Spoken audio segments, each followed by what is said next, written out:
Hello बच्चों, अब हम कर रहे हैं प्रश्नावली 9.1 का पहला प्रश्न।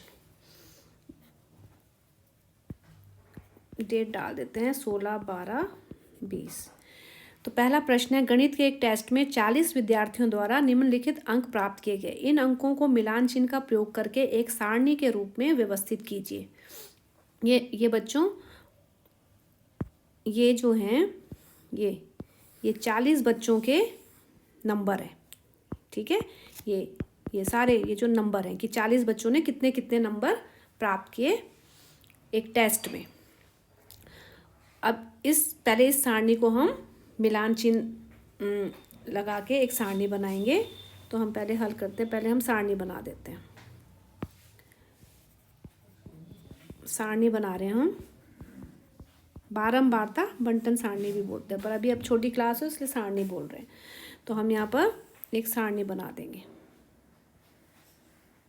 ठीक है, हमने बोला था हमें तीन चाहिए होते हैं, 3 लाइनें,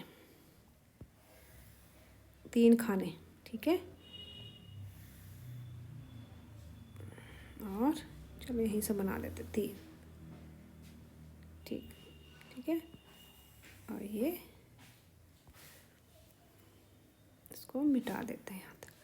ओके, तो ये है पहला ये हमें दिए हुआ क्या चीज़ है, ये दी हुई क्या चीज़ है, ये अंक है। तो पहले खाने में हम लिख देंगे अंक, दूसरे में हमने बोला था मिलान चिन्ह लिखेंगे, मिलान चिन्ह लिखते हैं, और तीसरे खाने में हम लिखेंगे विद्यार्थियों की संख्या। ये क्या है, विद्यार्थियों की संख्या, विद्यार्थियों की संख्या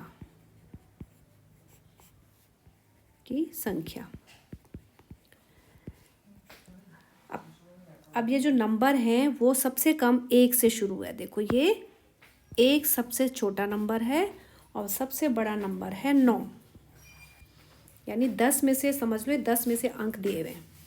तो अब यहाँ पर लिख लेंगे 1 2 3 4 5 6 7 8 9 10। ठीक है, 10 अंक, 10 नंबर लिख लिए। अब एक हमने देखना है कि एक नंबर कितने बच्चों ने एक नंबर मिला। ठीक है, तो एक नंबर देखो ये है, इसको काट दो, एक ये है और एक ये है, यानी 2। तो मिलान चिन्ह हम 2 मिलान चिन्ह बना देंगे।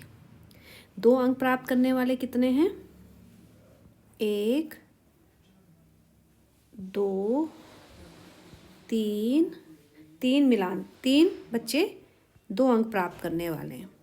3 अंक प्राप्त करने वाले कितने हैं, 1 2 3, ये भी 3 बच्चे हैं, 3 मिलान चिन्ह बना दिए। 4 अंक प्राप्त करने वाले कितने, 1 2 3 4 5 6 7, 7 बच्चे 4 अंक प्राप्त करने वाले। मिलान चिन्ह 7 कैसे लिखेंगे, 1 2 3 4, 5वां डंडा ये हो गया, 6 7 हो गए। 5 अंक प्राप्त करने कितने हैं, 1 2 3 4 5 6 बच्चे 5 अंक प्राप्त किए 6 बच्चों ने। तो 1 2 3 4 5 6 बच्चे हो गए। 6 अंक प्राप्त करने वाले कितने हैं भाई, 1 2 3 4 5 6 7 बच्चे, 7 बच्चों ने 6 अंक प्राप्त किए। 1 2 3 4 5 6 7 अंक प्राप्त करने वाले कितने बच्चे, 1 2 3 4 बच्चे, 4 नहीं एक और होगा, 1 2 3 है, ये छूट गया, 5 बच्चे, 5 बच्चों ने 7 अंक प्राप्त किए। 1 2 3 4 5। 8 अंक कितने बच्चों ने प्राप्त किए, 1 2 3 4 बच्चों ने, अरे हमें तो 9 तक ही करने थे, चलो हम 9 तक करेंगे, हमें 9 तक ही चाहिए थे। 7 8 और ये 9, और 8 अंक वाले कितने हैं, 1 2 3 4 बच्चों ने 1 2 3 4 मिलान चिन्ह बना दिए। 9 अंक प्राप्त करने वाले कितने बच्चे हैं? 1 और ये 2 और एक ये 3। 3 बच्चों ने 9 अंक प्राप्त किए, 1 2 3। अब ये मिलान चिन्ह है 2, यहाँ पर 2 हम ऐसे लिख देंगे, यहाँ पर 3 अंकों में लिख देंगे। ये भी 3, 5 6 7, 5 और 1 6। 6 अंक प्राप्त होने वाले कितने हैं? 5 6 7 बच्चे। 5 बच्चे ने 7 अंक प्राप्त किए, 4 बच्चों ने 8 अंक प्राप्त किए, 3 बच्चों ने 9 अंक प्राप्त किए। ठीक है, अगर हम इनको जोड़ेंगे तो ये 40 आने चाहिए। योग करके देखें, योग कर देते हैं। योग देखो, 3 2 5, 3 8 और 7 15, 15 और 6 21 और 7 28, 28 और 5 28 और 5 33, 33 और 4 37 और 3 40, यानी 40 योग आ गया आपका। ठीक है, ये आपका योग 40 आ गया, यानी आपके इसका मतलब सही है, क्योंकि 40 ही बच्चों का ये टेस्ट हुआ था। अब ये तो आ गया, इसका मतलब इसके आधार पे ये बन गया आपकी सारणी। इसके आधार पे आपने प्रश्नों के उत्तर देने हैं। पहला प्रश्न है कि ज्ञात कीजिए कि कितने विद्यार्थियों ने 7 या उससे अधिक अंक प्राप्त किए। तो आप देख लो, 7 और उससे अधिक अंक प्राप्त करने वाले कितने बच्चे हैं? 7 से अधिक अंक प्राप्त करने वाले ये हुए ना, ये 7 है। 7 या 7 से अधिक, तो ये भी गिनेंगे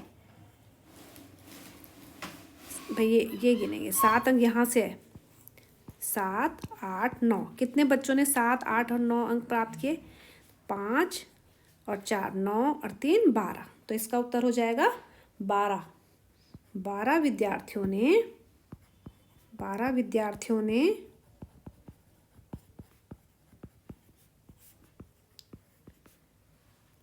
7 या उससे अधिक अंक प्राप्त किए।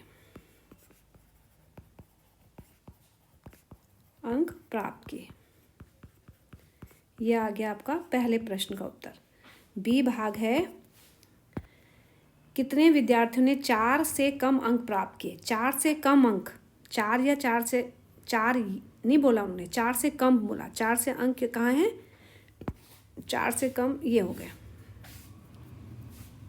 ये कितने हो गए? 4 से अंक प्राप्त करने वाले 3 3 6 7 8। 8 बच्चे ऐसे हैं जिन्होंने 4 से कम अंक प्राप्त किए, तो 8 बच्चे आ जाएंगे। 8 विद्यार्थियों ने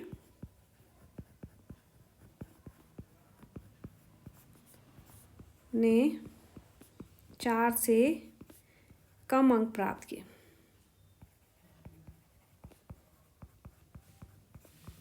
अगर वो बोलते कि 4 या 4 से कम, तो 4 वाला ये भी काउंट करते हम, लेकिन उन्होंने 4 से कम बोला तो 4 वाला नहीं होगा। 4 से कम क्या हो गया? 3 2 और 1 अंक। ठीक है, तो ये इसका उत्तर है।